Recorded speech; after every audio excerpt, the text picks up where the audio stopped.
দুর্গোৎসবের ছুটি শেষে ক্যাম্পাস খোলায় প্রচার প্রচারণা শুরু করেছেন রাজশাহী বিশ্ববিদ্যালয়ের কেন্দ্রীয় ছাত্র সংসদ, সিনেট ছাত্র প্রতিনিধি ও হল সংসদ নির্বাচনের প্রার্থীরা। ছুটি শেষ হলেও বাড়ি থেকে না ফেরায় ক্যাম্পাসে ভোটার উপস্থিতি কিছুটা কম।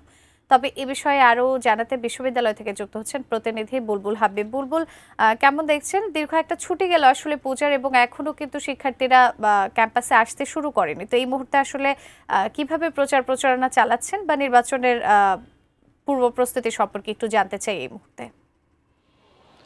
সুজানা, আসলে গতকাল প্রথম ক্যাম্পাস খুলেছে ৭ দিন ছুটির পরে। আসলে এই পরে এখন পর্যন্ত শিক্ষার্থীরা আসলে ক্যাম্পাসে ফিরে নাই। বেশিরভাগ শিক্ষার্থীরাই এখন পর্যন্ত ক্যাম্পাসে ফিরেনি, এবং যেহেতু আবার একই সাথে ক্লাস শুরু হয়ে গেছে, ফলে শিক্ষার্থীদের একটা অংশ কিন্তু ক্লাসে আছে। এখন বেশিরভাগ শিক্ষার্থীরাই ক্লাসে।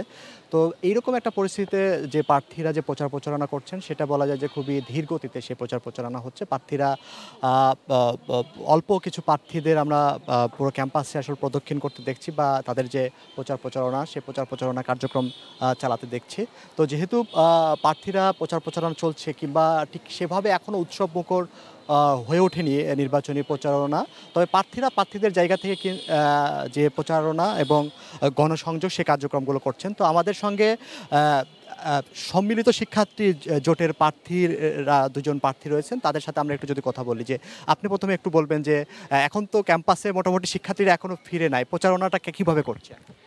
জি, আমরা একটা দীর্ঘ ছুটির পরে মানে ছুটিতে সবাই শিক্ষার্থীরা বাসায় গিয়েছিল। তো তখন ক্যাম্পাস একদম নিস্তব্ধ ছিল। তো গতকাল থেকে আবারও ক্লাস শুরু হয়েছে এবং শিক্ষার্থীরা ক্যাম্পাসে আসা শুরু করেছে।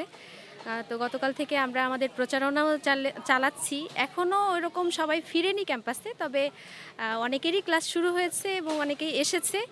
তো আমরা যতজনকে পাচ্ছি তাদের কাছেই যাচ্ছি, এবং সেই যে নির্বাচনী আমেজ যেটা ছুটির আগে ছিল, তখন তো আসলে অন্যরকম একটা আমেজ ছিল, সেই আমেজটা এখনও যদিও ফিরেনি, তবে আমরা আশা রাখছি মানে আমাদের প্রচারণার মাধ্যমেই আমরা সেই নির্বাচনী আমেজটা আবার ফিরিয়ে আনার চেষ্টা করছি। ধন্যবাদ।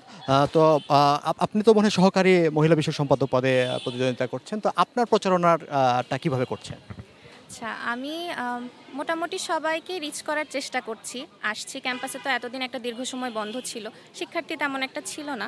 তবে যারাই ছিলেন তাদের কাছে আমরা রিচ করার চেষ্টা করেছি, এবং গতকালকে থেকে যেহেতু বেশ কিছু ক্লাস শুরু হয়ে গেছে, তো শিক্ষার্থীরা অনেকেই এসে গেছেন। তো দেখা যাচ্ছে যে অনেকের সাথেই কথা বলছি, ভালো রেসপন্স পাচ্ছি। সকলেই মানে অনেকের কাছেই রিচ করা হয়নি হয়তো এই বন্ধের মধ্যে, এখন নতুনভাবে তাদের কাছে যাচ্ছি। তারাও বেশ মানে খুশি হয়ে আমাদেরকে গ্রহণ করছে যে আপনি এসেছেন, পরিচয় দিচ্ছেন, করছেন। ভালো লাগছে বিষয়টা।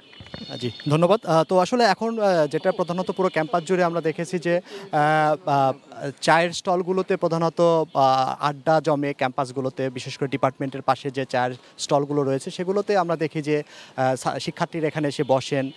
সেখানে কিন্তু প্রার্থীরা যান, তাদের সাথে কথা বলছেন, তাদের কথাগুলো তুলে ধরছেন, ইশতেহারের যে তাদের যে বক্তব্যগুলো, সে বক্তব্যগুলো তুলে ধরছেন। অর্থাৎ এভাবে আপাতত এখন প্রচারণাগুলো চলছে। এর বাইরে হলে যেহেতু শিক্ষার্থীরা ফিরছে না, হলেও প্রত্যেকে আলাদা আলাদাভাবে বিভক্ত হয়ে যার যার মতো করে, যেহেতু এখানে ক্যাম্পাসে স্বতন্ত্র প্রার্থী যেমন রয়েছে, আবার একইভাবে প্যানেল ভিত্তিক প্রার্থীরাও রয়েছে। ফলে প্যানেল ভিত্তিক প্রার্থীরা আসলে তাদের জোটবদ্ধভাবে যে প্রচারণা, সেই কার্যক্রমগুলো করছেন, আর স্বতন্ত্র প্রার্থীরা স্ব উদ্যোগেই তারা তাদের প্রচারণা করছেন। তো নির্বাচন কমিশন পুরোদমে প্রস্তুতি নিচ্ছে। তারা মনে করছে যে আগামী 16ই অক্টোবর যে নতুন তারিখ ঘোষণা করা হয়েছে নির্বাচনে, সেই নির্বাচন সে সময়ে সঠিকভাবে তারা অনুষ্ঠিত করবে, এমনটি তাদের এখন পর্যন্ত বক্তব্য। তো এই ছিল এখান থেকে সুজানা, যে নির্বাচনীর যে প্রচার প্রচারণা, সেটা শুরু হয়েছে, তবে ধীর গতিতে।